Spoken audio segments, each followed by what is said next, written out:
This video is of a nostalgia trip we took to Lake Huntington in the summer of 2006. I wanted to revisit Lake Huntington because of the memories that I have of the many happy summers that I spent here when I was a kid.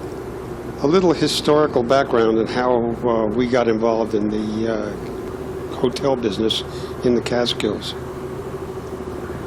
Around the beginning of the Second World War, people were coming out of the Great Depression, had a little more money to spend on things like vacations, and yet the war imposed some travel restrictions so that people had to take their vacations not too far from where they lived.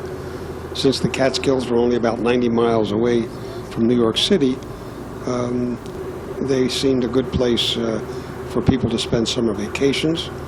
And as a result, many people, predominantly apparently Jewish people, opened up hotels in the Catskills.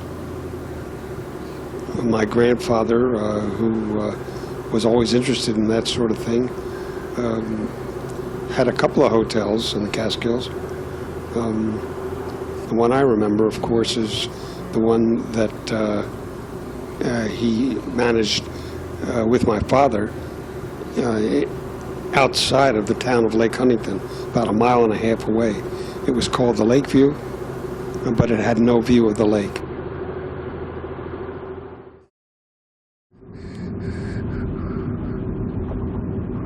Lake Huntington is shaped like a footprint without toes, with the heel at the northern end. A trip from even New Jersey to Lake Huntington was a long trip. It took most of a day. And so we had to stop somewhere for lunch. The reason I recall it so well is because it was the only time I can remember my father ever stopping and taking the whole family someplace out to eat. My father's view on eating out was, why eat out when I can get such good meals cooked at home?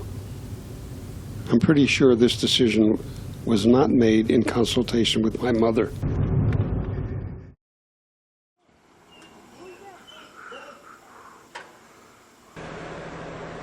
The Nutshell used to be, at times, a movies. Once it was a roller skating rink. And right next door used to be the drugstore where we used to hang out. Now it's a cafe. We used to hang out on the porch at night here, right across from the lake. When we ran the hotel, this is the place where my father used to drop off anybody in the hotel who wanted to go swimming. He would make the drive twice a day, once to drop them off and again to pick them up.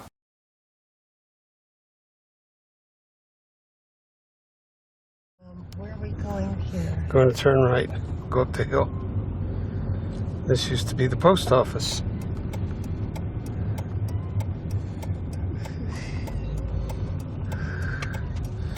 Now we're going up the hill toward the shul.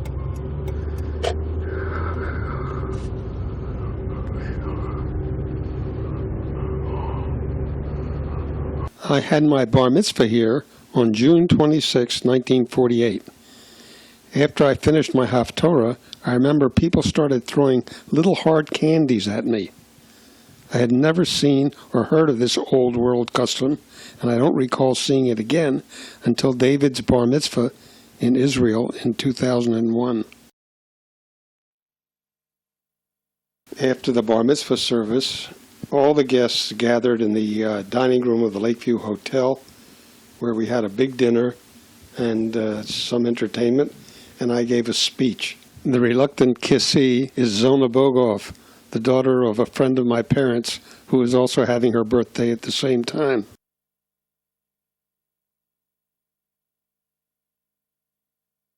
This is Mendel, who entertained at my bar mitzvah party. He is one of a number of entertainers who traveled the Borscht Belt during the summer season.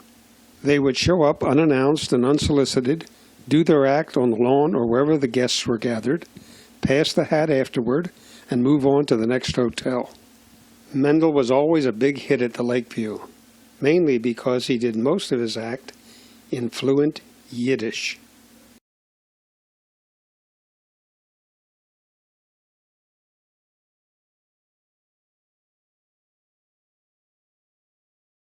When we were coming here in the summertime, most of the hotels were run by Jewish people, and many of them kept kosher. Our hotel, the Lakeview, kept kosher, and we advertised that in all our advertising.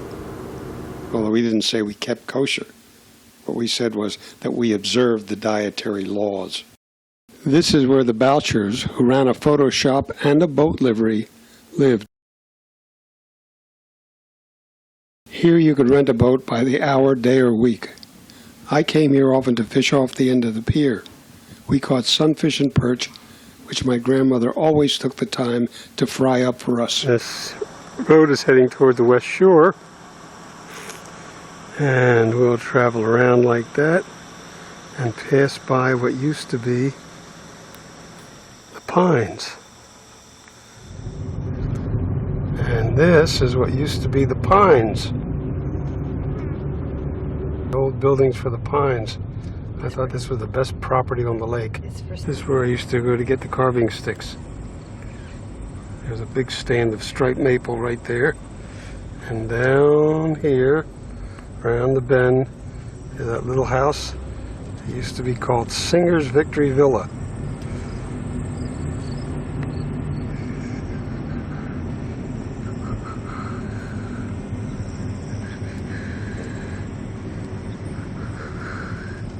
This used to be Nick's Inn, and this field is where we used to play softball. This is what Nick's Inn looks like today. This is the front of the building where the bar was. The back part was like a nightclub with a stage at the far end.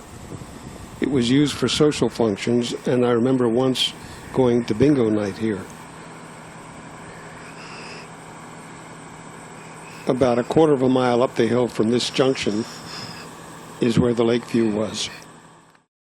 Up until 1953, every summer I can remember was spent here at the Lakeview in Lke Huntington.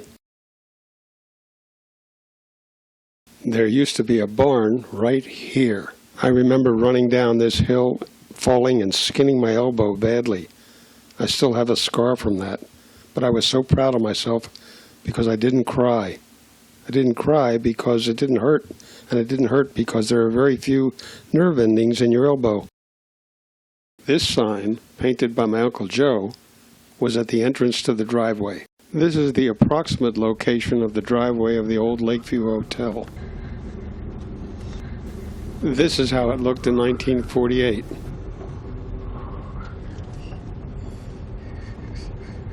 The post next to the sign is one of a pair. Each was topped by a globe-shaped light fixture, and they lit the entrance to the driveway at night. That's my father in the Adirondack chair in a rare moment of relaxation. I don't know who the guest is next to him. This is what's here today.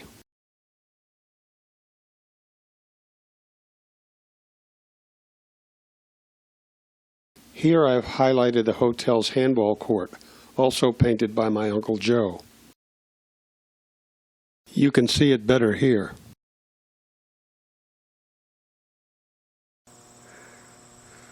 And over here, that level area, that's where the main house was. Right about here, there was a set of concrete steps that led right up to the main building.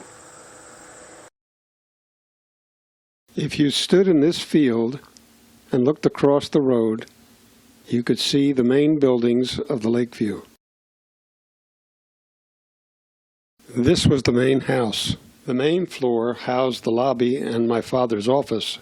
Upstairs were several guest rooms. Behind was a two-story attachment, the lower floor containing the dining room, and the upper floor several rooms, one of which I usually spent the summer in. The building next to the driveway was the casino. We occasionally had shows or parties there, and I recall that my Uncle Joe got married there. to my knowledge, we never had any gambling in the casino.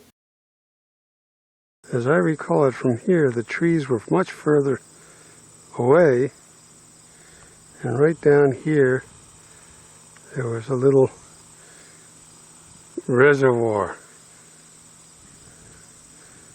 And then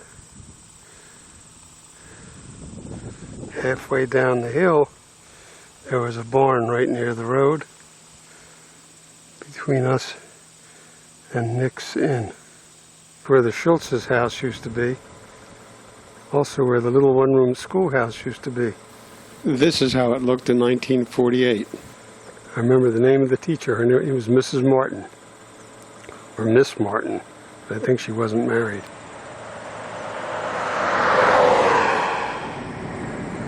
There's what used to be the Lakeview Athletic Field.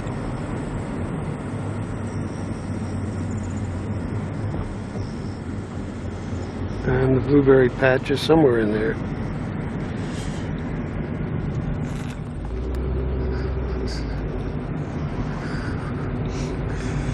Up there is where Loreto the parrot used to live. Okay, this field I remember.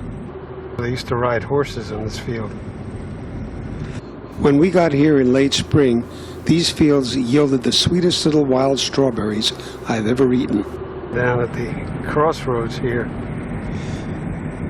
is a farm that was owned by old man Lagota and his kids.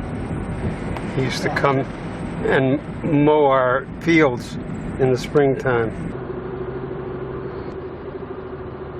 The back of our property started right about here. All on the right was ours. This was a dirt road then. Somewhere along here was the old water supply for the place.